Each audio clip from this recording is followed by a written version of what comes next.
So, when people claim to be doctors, they undermine the hard work and dedication of those who truly do carry that title. These imposters are a hazard not only to the patients they interact with, but also to real doctors, nurses, and other healthcare professionals. In addition to putting patients' lives at risk by delivering improper or negligent care, these fake doctors can also damage public trust in medical professionals as a whole. This Florida team managed to do the impossible. Not only was he able to convince everyone that he was a real doctor, he also even managed to open up his own facility. The story of the 17-year-old caught last year in a pregnant woman's exam room at St. Mary's Medical Center went viral. When we learned that same teen, Love-Robinson, had opened his own medical clinic, we asked to talk to him. Love-Robinson was surprised to see us in his waiting room, but agreed to an interview. The first thing Love-Robinson did was to slowly remove his stethoscope and lab coat, an ensemble that numerous witnesses tell me he wears everywhere, the same type of getup he wore at St. Mary's.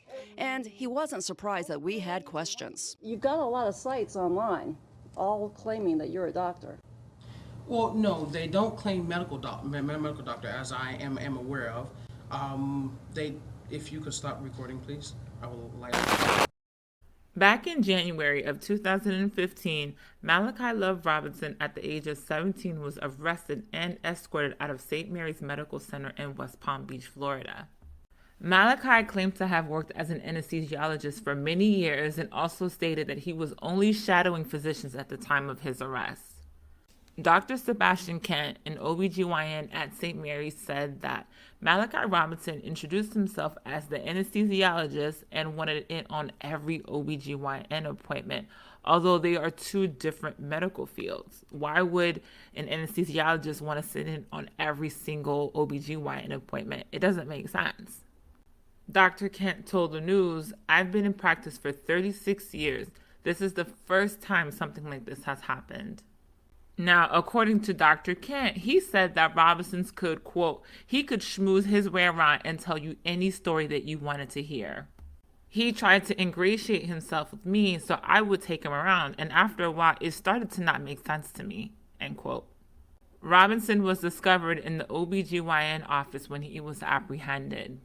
Robinson was arrested while wearing a white lab coat, a stethoscope, and a face mask, and was charged with impersonating medical personnel. Now, because Robinson was a minor at the time of his arrest, it was determined that he would not be charged and that his name and age would not be released to the public, and he was only given a warning. When he was arrested, Robinson had stated, quote, I didn't operate, I didn't reach into someone's uterus, I didn't snatch up a baby, end quote. After that incident, Robinson later started working as a massage therapist at a Boynton Beach rehab facility. He only ended up staying at that job for a few months until the Florida Department of Health had received an anonymous tip that someone unlicensed and untrained was working there. Then, in December of 2015, Robinson received a cease and desist letter requesting that he stop what he was doing. Now, you would naturally think that if someone had received a cease and desist letter that they would stop what they were doing, but this was not the case for Mr. Robinson. So now we're in January of 2016, and Robinson opened up the New Birth, New Life Holistic Alternative Medical Center and Urgent Care, wow, that's a mouthful, in West Palm Beach, Florida. And he had established a website, a Facebook page, and a phone number, all to make his new business look legitimate. On the staff page of the website, he had his bio where he described himself as a well-rounded physician. He also stated in his bio that he utilized psychological and mechanical methods such as water, light, heat, earth, food, and herbal therapy. Robinson also hired 2 employees, one as an operations director and the other as a programs director. And both of these employees posed with photos with Robinson, which were posted on the medical center's Facebook page. Both the operations and program director claimed to have 40 years of experience and were the founders and CEO of Palm Beach County's leading HIV/AIDS organization. And to take things a step further, Robinson also created a doctor rating on healthgrades.org, claiming to be a 25-year-old naturopathy specialist. Now, as a reminder, we're still in January, right? And in that same month, Robinson celebrated the grand opening of his new office. Robinson then posted a photo of a fake diploma he received from the University of Arizona on October 5th, 2015. The diploma was titled American Association of Drugless Practitioners. He captioned the photograph, "Someone once told me that I was destined for greatness, and well, I thank God I did it." And there's more. He also claimed to be a minister at the New Birth Outreach Church, stating, quote, he engaged in regular preaching, teaching, and pastoral ministry. And he intends to bring much good to the community, one blessing at a time, end quote. So now February comes around of 2016, and Robinson was arrested after a police sting operation caught him falsifying his medical license and misleading patients. The Palm Beach County Sheriff's Department of Public Health conducted an undercover operation at Robinson's medical center. During this undercover operation, Robinson performed a physical exam on an undercover agent and offered medical advice. Robinson was arrested by the sheriff's office and booked on the charge of practicing medicine without a license. On February 16th, he was interviewed by local news in which he said, quote, these allegations and accusations will be cleared up and you will hear from my lawyer. I'm hurt because of the accusations and the allegations, but like I said, this is not the first time where I've been accused and I will pursue this. Robinson also went on to say that on his website, he had never claimed to be a medical doctor and that at his new office, he was only managing the office. What was also interesting about this was that even after his grand opening and all the various Facebook posts, some of his family members were actually concerned with what he was doing and actually reported him to the health department. Now, Robinson's grandfather was convinced that his grandson was a doctor. He had stated, quote, well, once he had opened the office and practice, I felt like it was something legit that he was trying to do. If he slipped and did something wrong, I just ask everyone to pray for him, end quote. His grandfather also went on to say, he's not out doing drugs. He's not out trying to rob nobody. He's trying to do something constructive. And if he did do something and the paperwork wasn't right, he can get ahead of himself sometimes and may be trying too hard, but he had good intentions. According to police, Robinson may have stolen from a woman as part of his alleged fraud. Detectives said that Robinson went to see an 86-year-old woman who said she wasn't feeling well. He told her she needed to go to the hospital, and when the ambulance arrived, Robinson convinced her to leave her purse. He later took the checks from her purse and cashed them out using the money to pay off his car and credit loans. Robinson was charged with medical fraud and released on a $26,000 bail.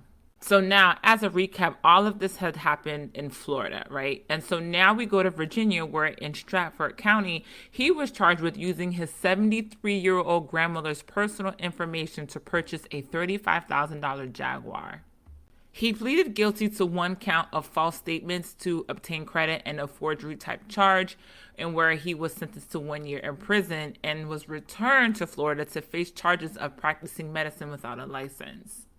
In Florida, he had pleaded guilty in 2018 and was sentenced to 3 years in prison with credit for 16 months already served in Virginia.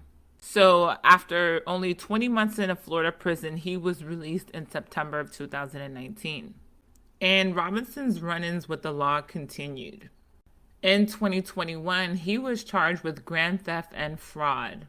So in a nutshell, Robinson was a contract employee for a shipping broker, and he was accused of stealing from his employers in early 2020 by rerouting payments from the business account to his personal account, causing the business to lose over $10,000. It was found that Robinson stated in a text message, "I don't want to go to jail," and he said that he was doing everything he could to make things right. According to jail records, Robinson was released on a surety bond and served no jail time. And that is the story of Malachi Love-Robinson, the young man who pretended to be a doctor, opened up his own urgent care center, and served time for practicing without a license, and also committed grand theft. And so before we close out today's video, I just wanted to make two brief points. The first point is that, Malachi had a lot of guts, right? To open up a whole urgent care center in less than 1 month. I mean, I just can't even wrap my head around that. I'm not sure how he thought that no one would find out about that. Like, I can't comprehend that at all. And the second point that I wanted to touch upon is regarding the whole ethics of alternative medicine. Now, I am a certified holistic nutritionist, and I just want to put out the disclaimer that I am not in any way, shape, or form giving out any type of medical advice whatsoever. And I do want to give my 2 cents because there is this misconception that those that practice alternative medicine don't need a license to work, and that is simply not true. Now, even though there is no national standard for accrediting alternative health practitioners, every state has different steps to take to gain legal accreditation. So, for example, in the state where I reside, anyone that's looking to practice alternative medicine must have a doctorate in naturopathic medicine from an approved naturopathic medical program. And one of the requirements to gain your license is that you have to have a consultation and a collaboration agreement with a state licensed physician. So in the event that you are looking for someone that practices alternative medicine, I strongly encourage you to look into what your state requires and make sure that your person has those credentials. So this brings us to the end of today's video. I hope you guys enjoyed it, and I will see you in the next one. Bye.